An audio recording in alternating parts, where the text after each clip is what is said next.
Hey, what's up, everybody? Welcome back to News Dose. And I understand over the last week, the Blade exclusivity situation has been, we'll just go and say, a hot topic, to say the least.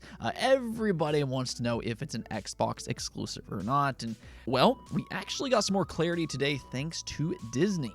They did open up about the situation, and they made some very interesting remarks. Then we're also going to talk about the future of Zelda, because the Zelda producer made some curious and maybe even controversial comments about what's next for the series. I do have some thoughts on this topic, so do make sure to stay tuned for all of that as well. But as always, this being News Dose, we do have a lot to get into today, including a terrible situation for Insomniac Games and the upcoming Wolverine. Reportedly, they have been hit by a ransomware hacker group by the name of Reseda. I'm not exactly sure how to pronounce their name, but this group has already posted proof of their claims. The proof of hack includes employee information, internal emails, confidential documents, as well as some in-game screenshots of the upcoming Wolverine game. Now, these images don't really reveal too much, or at least yet. I'm not going to show them on my channel. I think that this is just a really messed up situation. But the idea here is that this group wants to show Sony that they're serious about leaking information because they're demanding an undisclosed amount of money. If Sony doesn't send them the money that they're requesting by 7 days, they will release more information online. Now, this group is also simultaneously running an auction for this data, which they claim that they are going to sell to one person for at least $2 million. So yeah, it's just a terrible situation all around. Now, Sony has since acknowledged the reports by saying that they're now investigating, though they did note that they believe this hack hasn't impacted any of their other studios. Now, let's hope that's the case, but I do feel for the employees here who are most impacted by this. To have their information ransomed like that is, again, it's just a terrible situation. So I do hope Sony can find these hackers and kind of deal with the problem. I mean, we'll see what happens with all that. But for fans out there, I think what you all really need to understand here is, depending on what happens next, you might want to be careful around Wolverine topics. If this group really does have as much information as they're leading on to, then there's potential that some major spoilers could eventually find their way online. And I mean, you know, we're probably still a long ways away before this game officially releases. Speculation is that it'll probably release in 2025. So to have any kind of leak a full year before release is less than ideal. Moving on, though, because I guess I'm just the bearer of bad news today. I'm sorry, guys, because officially it's the end of an era. E3 has officially announced it's all over. They're done trying to revive the once highly praised showcase, the Gamers Holiday, as you will, and I can't help but feel sad about this outcome. Like, I do understand why this happened because, you know, in a lot of ways, E3 isn't really needed the way that it used to be. We do live in a much more online world now, and companies, they don't have to rely on E3 the way they once did. They can now offer their own digital showcases, which is cheaper for them, and they also have more control by doing it this way. So the writing has been on the wall for quite some time. I don't think that this is really some kind of shocking announcement in the slightest, but as a fan that watched E3 at its peak, speaking from that point of view, to me, there really hasn't been a replacement that captures the hype of E3 in quite the same way. E3 really was that gamers holiday where it brought the industry together. You had these back-to-back-to-back showcases with all of the biggest publishers there. You had companies like EA and Ubisoft. You had Nintendo, Xbox, and PlayStation, and they would all be there to announce their most exciting games in front of a live audience over like a 3 to 4 day period. The competition, the constant announcements, the developer interviews, the in-person demos, and just the scale of these events hasn't really been replicated in quite the same way.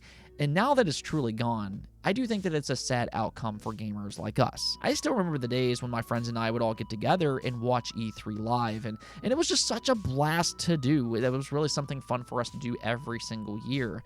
Now, I mean, there are still other general showcases like Gamescom, you have the Summer Game Fest and the Game Awards, the Jeff Keighley Trio, I guess, but so far, I don't know if it's really reached the same heights as E3. I don't know. Maybe you all feel differently about this, and if you do let me know in the comments below. But either way, to E3, it's been fun. Okay, now let's go and talk about that Blade situation once again, though, which also includes the likes of Indiana Jones. There are some parallels here with it being another Disney licensed IP being developed by an Xbox Bethesda studio. So their business strategy could be very similar between the two games. More on that here in just a second. But we've actually discovered a few different things today because Disney opened up about their licensing agreements with Xbox and Bethesda. Now, this comes in two parts, so bear with me here for just a moment. But the first comes from Stephen Totilo, who interviewed Disney's head of gaming, and he unveiled that Xbox does indeed have the final say on which platforms Blade releases on. Stephen was asked if he knew anything about Blade's exclusivity, and this is what he said on Twitter. We, as in him and Disney, spoke before Blade was announced. He only hinted to me that I'd be hearing about another dream project that came more from the studio involved than from Disney, a la Indiana Jones 2.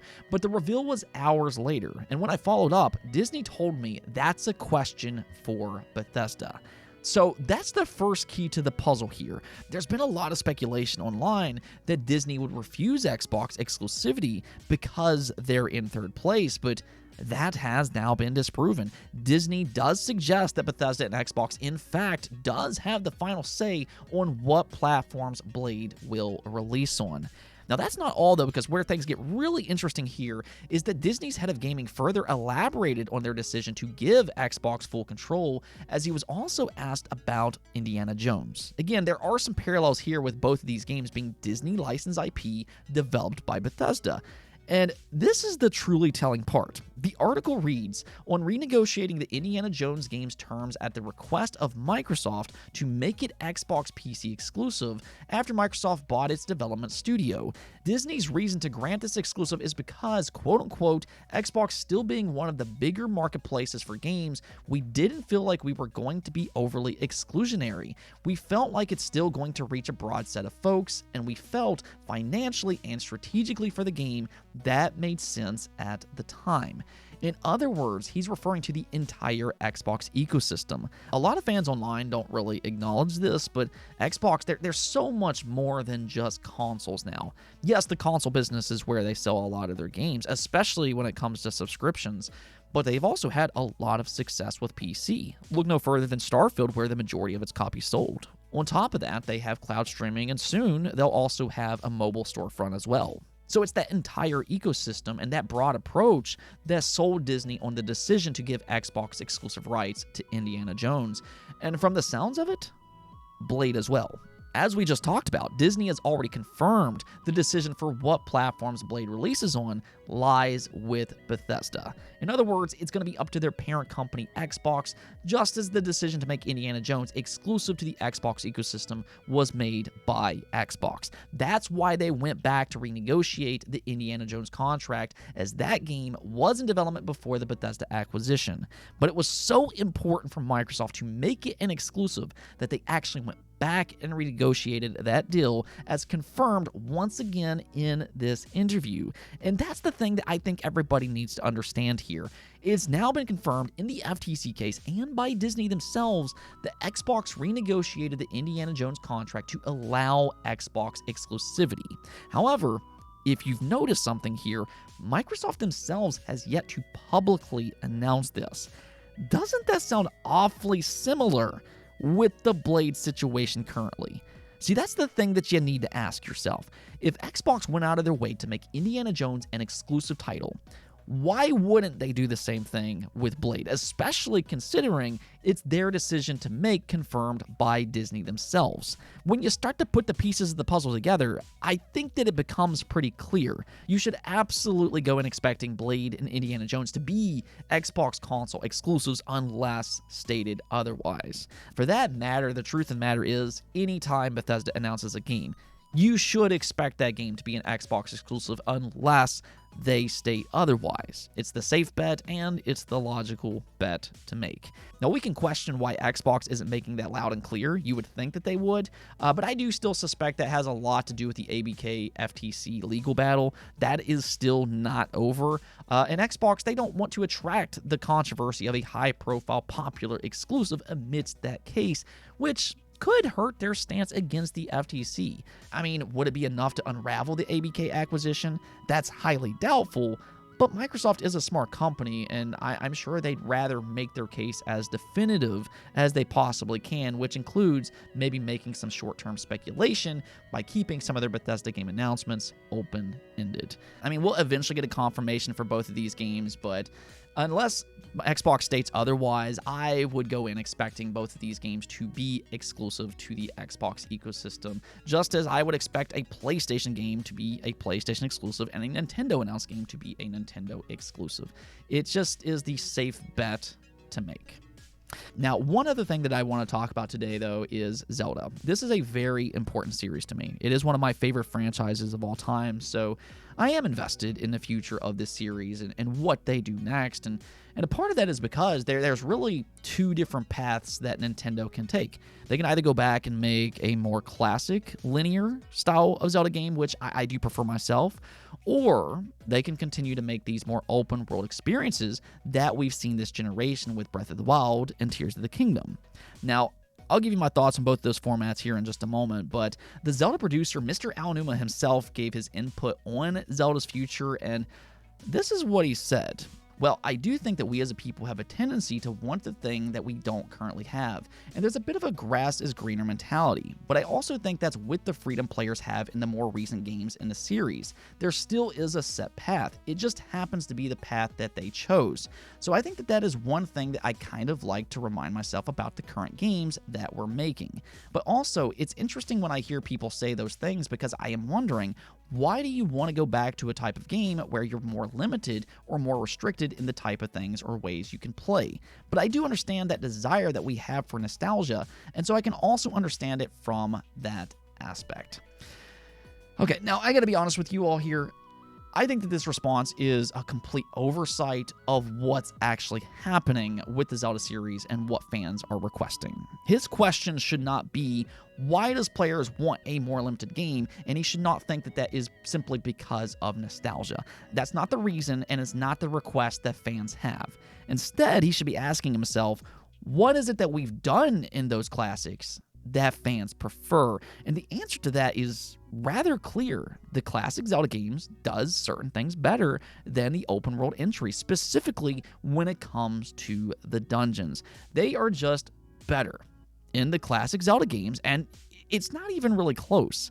Now, if they stick with open world games, which I fully expect they will considering how well they've sold, but they still need to improve that aspect of the game, and that's what Zelda fans are requesting. See, the thing is, I often see this online, just because something has sold more, that doesn't mean that it's better. I mean, if I'm being real about things, I'm not even sure if I would rank Breath of the Wild and Tears of the Kingdom in my top 5 Zelda games, because that dungeon component is so lackluster, and that's a major part of what makes Zelda so special. Now, the newer entries, they're still great games, no doubt about that. I'm not saying otherwise. But right now, they've replaced those dungeons with something worse. So that's the problem that I think longtime fans have with the newer entries. So what I personally believe that they should do here is just further combine the two formulas. They can make another open world game. That's not a problem. That's perfectly fine. But find a way to incorporate those classic like dungeons as well. If they can do both of those things and do them well, then I think a lot of those complaints will just go away. His response, however, is kind of concerning to me, though, just because it doesn't really sound like he fully understands that. I hope that's not the case, because I really do hope they find a way to better combine the two playstyles with the next entry. I think that if they do, I mean, it's going to be one of the most beloved Zelda games ever made, which would be saying a lot, to say the least. Let me know what you all think about this entire topic, though. Do you prefer the open world Zelda games, or do you prefer the classic ones? And regardless of which one you prefer, would you like to see them kind of combine the two formulas for one ultimate Zelda experience? Let me hear your thoughts in the comments below. Let's go take a look at the poll of the day, though, where I asked you, well, what's the most you would be willing to pay for a mid-generation PS5 or Xbox Series X refresh. And the majority of you all are sticking with that $500 price tag. Now, do keep in mind that a lot of people also simply are just not interested in a mid-generation refresh, so we do have to take that into account as well. Should have probably included that into the poll results. I do apologize about that. But these type of consoles are a little bit more niche compared to the standard model. But it sounds like the $500 price tag would be the sweet spot in convincing fans to upgrade or to just buy into their ecosystem. It will be very interesting to see what happens here, though, just because when you think about it, this generation has been weird when it comes to console prices. Typically, as the console generation goes on, we see price reductions, but you know, the opposite has kind of happened this generation, and that puts these consoles in a little bit of a weird spot. Unless we start to see price cuts, these Pro consoles could be some of the most expensive consoles that we've ever seen. I mean, I guess we'll find out next year if the rumored PS5 Pro actually releases. Maybe Sony will reduce the price for their standard models before release. I'm crossing my fingers that they will, but I mean, I guess we'll see. Anyways, though, that's it for this episode. But if you liked the video, don't forget to bell notification and subscribe button for more content just like this. Also, if you'd like to support the channel through Patreon, thank you for making this content possible. Peace out.